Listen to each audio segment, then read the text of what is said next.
नमस्कार। मैं doctor Rohit Kumar Verma, assistant professor, department of chemistry, government SPM college Sitapur, Surguja.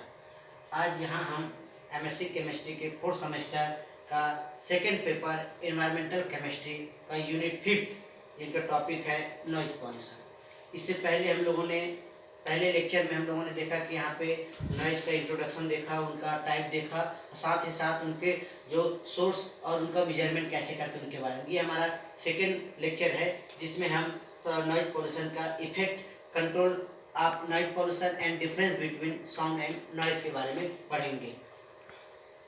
हम यहाँ पे देख रहे हैं कि नॉइज पॉल्यूशन हम जान रहे हैं कि ये ध्वनि प्रदूषण जो होता है प्रकार से जो होता है इनविजिबल पॉल्यूशन के नाम से जानते हैं, जो हमको दिखाई नहीं देती है।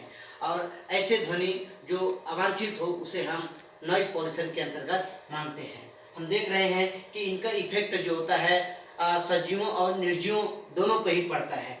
ज़्यादातर जो ह्यूमन पे जो इफेक्ट पड़ता है वो हम यहाँ पे इस प्रकार से देख रहे हैं। जो सबसे पहले इफेक्ट है वह हीयरिंग प्रॉब्लम है। हीयरिंग प्रॉब्लम कहने मतलब होता है कि लगातार जो होता है नॉइज इंक्रीज होने के कारण और हमारा जो सुनने की क्षमता जो होती है वह कम होने लगती है। उसके कई प्रमुख कारण होते हैं जिनका हम यहाँ पे देख सकते हैं, जैसे man made noise such as jack hammer, horn, machinery, airplane and vehicle. ये सारी चीज़ें जिससे नॉइज पॉल्यूशन इंक्रीज होती है और जो हमारे मानव की सुनने की क्षमता को कम करता है। सेकेंड जो है वह हेल्थ इशू की हम जब बात करते हैं तो जब नॉइज इंक्रीज होता है तो हम देख सकते हैं कि इनसे जो मानव जीवन पे या मानव पे जो इफेक्ट पड़ता है वो सबसे ज़्यादा इफेक्ट पड़ता है वो साइकोलॉजिकल हेल्थ है। साइकोलॉजिकल हेल्थ पे जो इफेक्ट पड़ता है इसके कारण से हमारा एग्रेसिव बिहेवियर हो जाता है, disturbance of sleeping, constant stress and hypertension की स्थिति आ जाती है।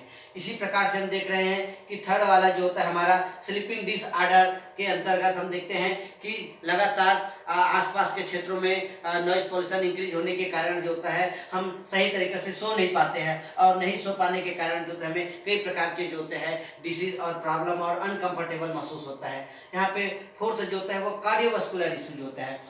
मेनली तौर पे देख रहे हैं कि यदि हम कोई भी जो नॉइज जो होता है वह लगातार बढ़ जाता है तो उसके कारण से जो होता है मानव के ब्लड प्रेशर लेवल जो होता है वह इंक्रीज हो जाता है। कार्डियोवास्कुलर डिसीज जो होती है वह प्रोड्यूस होने लगता है। Stress related heart problem are on the rise.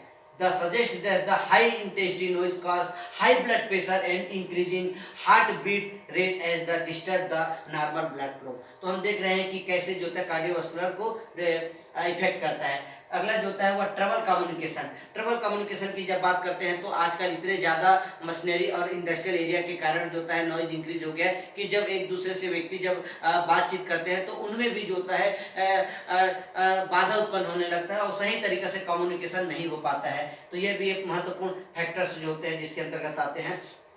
इसके बाद जो हमारा महत्वपूर्ण और फैक्टर इफेक्ट है वह है इफेक्ट ऑफ वाइल्ड लाइफ। माने मानव जीवन के साथ साथ जो होता है वह पेड़ पौधे जीव जंतु पर भी इफेक्ट करते हैं। हम जानते हैं कि सभी जीव जंतु जो होती है एक प्रकार से ध्वनि के कारण ही वह रहते हैं और ध्वनि के अलग अलग आवाज के कारण ही वो अपना जीवन यापन करते हैं। लेकिन एकाएक ध्वनि इंक्रीज होता है तो उसके बिहेवियर में परिवर्तन हो जाता है, उनको भी बहुत ज़्यादा डिस्टर्बेंस होता है। जैसे हम सामान्य तौर पे देखते हैं कि अगर आसपास के क्षेत्र में बहुत ज़्यादा ध्वनि उत्पन्न होता है तो वो अपने स्थान को आवाज़ को ही छोड़कर कहीं दूर चले जाते हैं। यहाँ तक कि कई पक्षियाँ जो होते हैं और जानवर जो होते हैं उसमें दूध देने की क्षमता, पक्षियों में अंडे देने की कमी हो जाती है और इस प्रकार से जो होता है कहीं ना कहीं पे उनके मानव जीवन जो होता है उथल पुथल हो जाता है।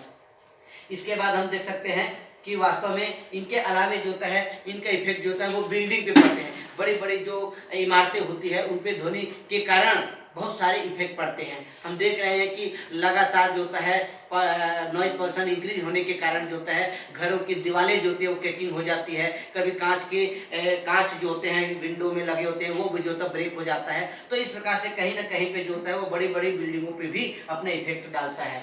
इस प्रकार से इनके बहुत सारे फैक्टर्स होते हैं जो कि प्रभावित करते हैं। अगला हमारा टॉपिक जो है वह कंट्रोल ऑफ नॉइज पॉल्यूशन। अब लगातार हम देख रहे हैं कि वो इनका इफेक्ट बढ़ ही रहा है तो हम सभी को चाहिए कि हम किसी न किसी तरीके से जो होता है नॉइज पॉल्यूशन को जो होता है वह कंट्रोल करें। उनमें से सबसे प्रमुख जो है उनमें हम पहला देख रहे हैं कंट्रोल एट रिसीवर इन।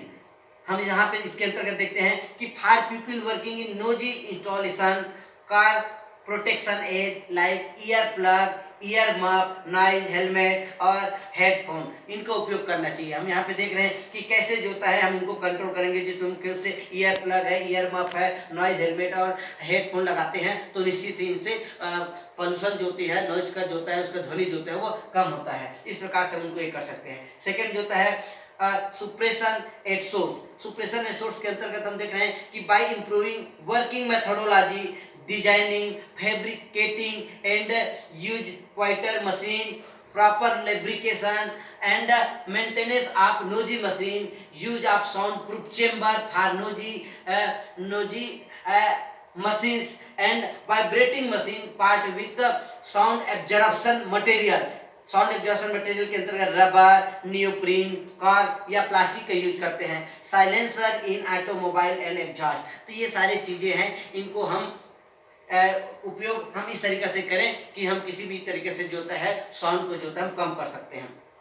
अगला जो होता है एकॉस्टिंग जोन। एकॉस्टिंग जोन के अंतर्गत हम industrial area, bus stand, railway station और एरोड्रम्स आते हैं। हम यहाँ पे देख रहे हैं कि अगर इन जगहों पे अगर हमको अगर साउंड को अगर बहुत कम करना है, डिक्रीज करना है, तो यहाँ पे हम देख सकते हैं कि silent zone near the residential, educational and hospital must be strictly follow. तो हम देख सकते हैं कि इन जगहों पे जो होता है ध्वनि विस्तारक जो होता है उनको कम करने के लिए जो होता है आवाज उठानी चाहिए, उनके लिए कड़े कानून बनाने चाहिए।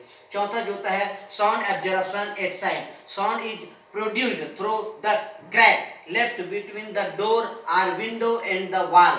For reducing such noise this space is packed with the sound absorbing material, acoustic tiles, perforated plywood and can be fixed on wall, ceiling and floor।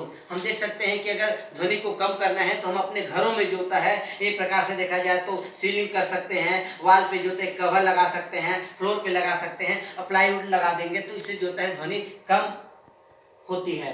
इनके अलावा अगला हमारा जो होता है इनकरेज प्लांटेशन। इनकरेज प्लांटेशन का मतलब होता है कि हम देख रहे हैं कि लगातार जो होता है ध्वनि बढ़ रही है, साउंड बढ़ रहे हैं, तो अगर हम यातायात के लिए जो रोड में के आसपास के जो किनारे अगर हम ज़्यादा से ज़्यादा हम प्लांटेशन करेंगे तो ज़्यादा से ज़्यादा प्लांटेशन करने से ये साउंड जो होती है उनको क्या कर लेता है, एब्जॉर्ब कर लेता है। यहाँ पे स्पेसिफिक हम यहाँ पे देख सकते हैं कि कुछ पौधे जो होते हैं, वह पौधे जो होते हैं जिनमें से हम देख सकते हैं यहाँ पे पौधे के नाम में हम देखें तो लिखा है plant several row of coniferous tree can reduce noise by motor vehicle on road. तो इस प्रकार से कुछ प्लांट ऐसे भी होते हैं जो नॉइज को जो क्या कर सकते हैं, एब्जॉर्ब कर सकते हैं। और विशेष तौर पे जो था हॉस्पिटल, एजुकेशनल और जो अन्य जगह है वहाँ पे पेड़ पौधे की मात्रा ज़्यादा से ज़्यादा होनी चाहिए। लेजिस्लेटिव मेजरमेंट की हम बात करते हैं तो यहाँ पर भी हम देख रहे हैं कि लगातार जो होता है साउंड इंक्रीज हो रहा है, तो इनका स्ट्रिक्टली से पालन होना चाहिए, इसके लिए कानून बनना चाहिए, जिसके अंतर्गत हम देख सकते हैं कि like minimum use of loud speaker and amplifier specially near silence zone, ban on pressure horn, fixed intensity and hour of the day for playing loudspeaker and framing a separate noise pollution act। तो इस प्रकार से हम देख सकते हैं कि कोई भी जो ध्वनि विस्तारक है उन पर नियंत्रित होना चाहिए, इनके लिए कानून बनाया जाना चाहिए और साथ ही साथ जो होता है इनको जो होता है स्ट्रिक्टली पालन करना चाहिए। तो इस प्रकार से हम इनका नियंत्रण और कंट्रोल कर सकते हैं। इनके अलावा यहाँ पे जो महत्वपूर्ण और जो चीज़ें हैं उसमें साउंड और नॉइज, हमको लगता है कि कहीं ना कहीं पे साउंड और नॉइज दोनों एक ही है, लेकिन यहाँ पे बेसिक डिफरेंस यहाँ पे बताया गया है। साउंड समान रूप से होता है जिसको हम सुन सकते हैं, जिससे किसी प्रकार का जो होता है हमको अनडिजायरेबल नहीं लगता है, लेकिन नॉइज वो होता है जिसको सुनने के बाद हमको इनडिजायरेबल और अनप्लेसमेंट लगता है, जो हमको बहुत ज़्यादा चुभता है, तो वो नॉइज कहलाता है। इनमें बेसिक डिफरेंस क्या होता है हम देखना चाहेंगे। साउंड के लिए it is pleasant to hear, वहीं पे हम नॉइज के लिए देख रहे हैं it is unpleasant to hear. It is generally has a constant pitch, noise के लिए हम देखेंगे इट हैज वेरिएबल पिच। यहाँ पे थर्ड हम देख रहे हैं साउंड जो होता है कहीं ना कहीं पे रेगुलेशन पीरियोडिक मोशन करता है, जबकि यहाँ पे जो होता है no regulation periodic motion. Sound के लिए हम देखेंगे प्रोड्यूस मीनिंगफुल कम्युनिकेशन, साउंड जो होती है उनमें हम मीनिंगफुल कम्युनिकेशन होता है, जबकि नॉइज में जो होता है नो मीनिंगफुल कम्युनिकेशन होता है। Sound is unlike but noise is unwanted and undesired. Sound is useful and use in many way, sound का यूजफुल तो है, साथ ही साथ जो होता है वो डिफरेंट वे पे भी यूजफुल है, लेकिन नॉइज इज यूजलेस। 7 पॉइंट देख रहे हैं हम। Sound does not any harmful effect on health. Sound जो होता है वो किसी प्रकार का हमारे स्वास्थ्य पे जो इफेक्ट नहीं करता है। वहीं पे नॉइज जो होता है वो many harmful effect on health. Last देखेंगे, sound carries a positive connotation but noise carrier a negative connotation. तो इस प्रकार से हम नॉइज और साउंड का बेसिक डिफरेंस है वो हम यहाँ पे देख सकते हैं। सेकेंड लेक्चर में मोस्टली तौर पे हम लोगों ने नॉइज पॉल्यूशन के इफेक्ट और उनके कंट्रोल और साथ ही साथ जो होता है साउंड एंड नॉइज में बेसिक डिफरेंस पे यहाँ पे हमने अध्ययन किया है। धन्यवाद, नमस्कार।